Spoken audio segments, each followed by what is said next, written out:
Hey guys, what's up? So you have learned everything about revolt of 1857, but the question always suffers that how can I watch for 1.5 hours before the examination?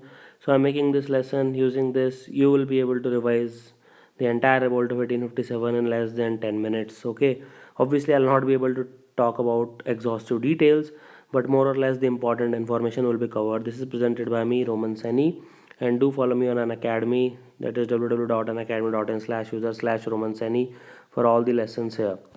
Okay, so I'll just start with the timeline. In 1856, first thing happened was annexation of Awadh. Because Awadh was a major center, most of the peasants were represented here. There were 75,000 peasants serving from the Awadh, and there was about every peasant from an agricultural family. So the annexation of Awadh created a lot of problems because it was annexed on a ground of misgovernance that created even more infuriation among the sepoys.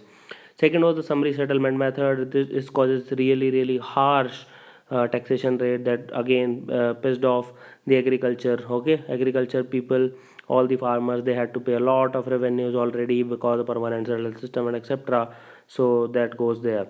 Third is the Religious Disabilities Act. Obviously, you know that Hindus, son, even if the Hindus converted to Christianity, their son or daughter still can inherit the property. So again, this is interference with our socio-cultural fabric. Fourth is Prince Fakhruddin died. So the entire Mughal family was banished from their forts and their titles were snatched and they were really humiliated. People didn't like that. Then came the General Services Enlistment Act, in which each and every soldier was about to give an undertaking that they can be asked to serve anywhere outside the country also. For crossing the sea, like for example going to Burma, meant loss of caste for the caste Hindus, so that did not go well. Then came the 10th May, mutiny in Meerut started. Then they migrated to Delhi. 11th and 12th May, the rebels reached Delhi. Okay, and Bahadur Shah Zafar was proclaimed Emperor of Hindustan. Then in the last week of May, revolt spread in UP, various regions. On 30th May, it touched Lucknow. Then in June, revolt involves major region, the maximum peak it achieved, and the civilians were also involved. Very important point. In June, Sir Hugh Wheeler lost to Nana Sahib and he was kicked out of Kanpur. He here refers to Hugh Wheeler. Then on 30th June, Battle of Chin had happened where Maulvi Ahmadullah defeated the British forces. Then in July, Shah Amal, who was a peasant leader, he was a Jat leader, and he was killed by the Britishers. Okay, in September, Delhi was recaptured by the Britishers, and Bahadur Shah Zafar's son and grandson were shot dead, and he was sent off to Rangoon along with his wife Zeenat Mahal. In December, Kanpur was again captured by Sir Colin Campbell. So if you just want to remember one particular name, you have to remember Sir Colin Campbell. Okay, this is the most important name. Just remember that. Okay, and Maulvi Mahmudullah was from Faizabad. Okay, I'll tell you all the important ruler. Lucknow was Begum Hazrat Mahal. Okay, Delhi was obviously Bahadur Shah Zafar.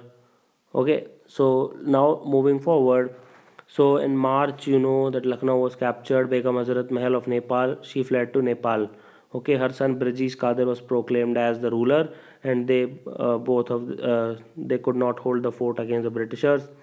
Now in May June, Rani Lakshmibai captured the Gwalior fort. She was obviously from Jhansi. Goes without saying. Kanpur was mainly Nana Sahib and Tatya Tope. Tatya Tope was also fighting in June along with Rani Lakshmibai.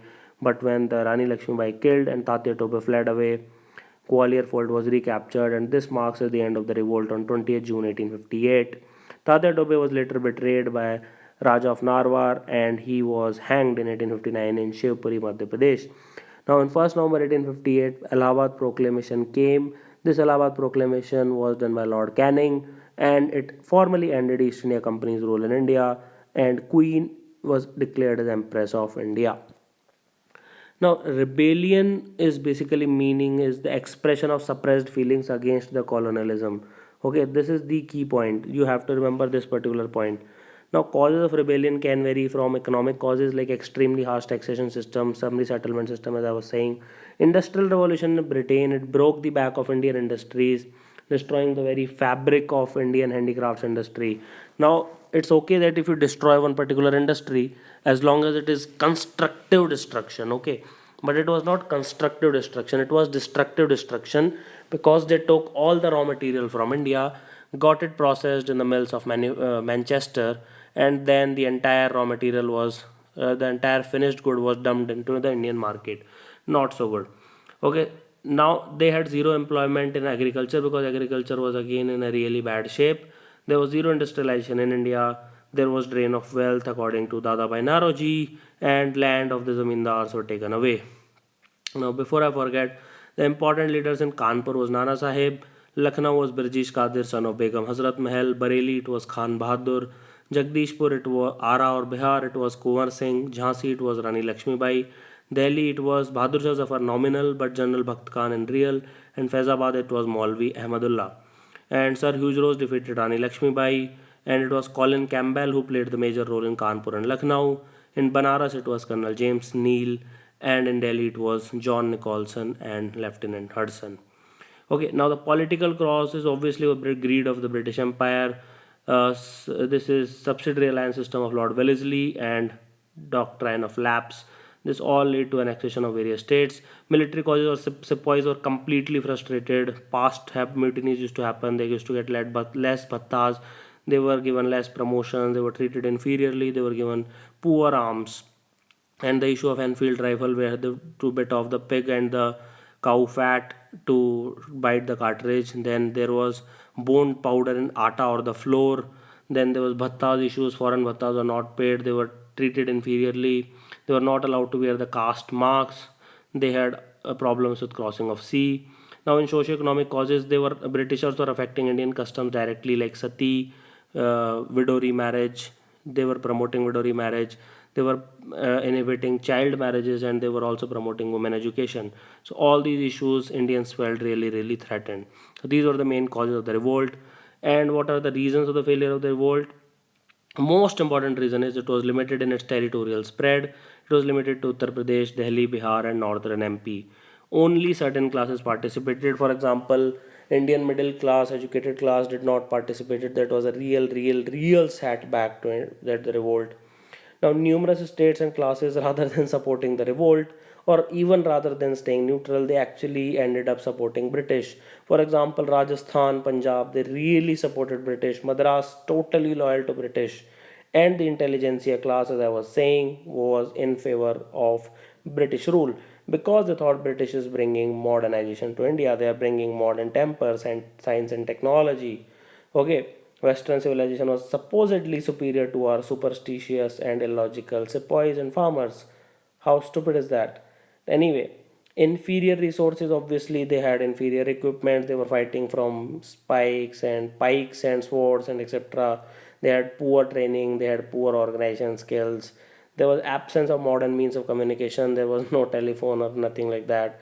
They did not coordinate it properly. There was lack of unified leadership. They did not have telegraph lines.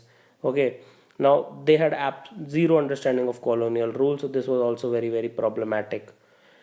So these were the main reasons of the why the revolt failed. Obviously, analysis, it was the first war of independence, and though it was not literally the first because there was a but nothing happened at such scale. Though it was not involving the entire India, yet it involved significant portion of it.